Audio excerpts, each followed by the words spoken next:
2020 National Electrical Code, Section 300.15c states that conductors embedded in masonry or concrete, where the masonry or concrete is in direct contact with the earth, shall be protected from moisture and physical damage by approved means. Section 334.15 states that flexible cords and cables shall not be installed in or through walls, ceilings, or floors which are required to have a finished surface, but it provides an exception for flexible cords and cables installed for the connection of luminaires, which is fixtures, to the outlet boxes they serve. In this case, the foam insulation in the concrete wall panels is not considered masonry or concrete, as it is not in direct contact with the earth. Therefore, the 300.15c requirement does not apply. However, the NEC does not specifically address the use of foam insulation as a pathway for Romex.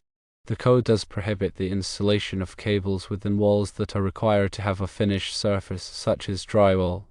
The contractor's practice of notching the foam insulation to run Romex may be in violation of the NEC requirement for cables to be concealed within walls. There are several factors to consider. Firstly, fire safety. The foam insulation provides a path for flames to spread more quickly than in a typical drywall installation. Secondly, structural integrity. Notching the foam insulation could weaken the wall panel and compromise its load-bearing capacity. Thirdly, maintenance. Accessing the Romex for repairs or replacements would be difficult if it is embedded in the foam insulation.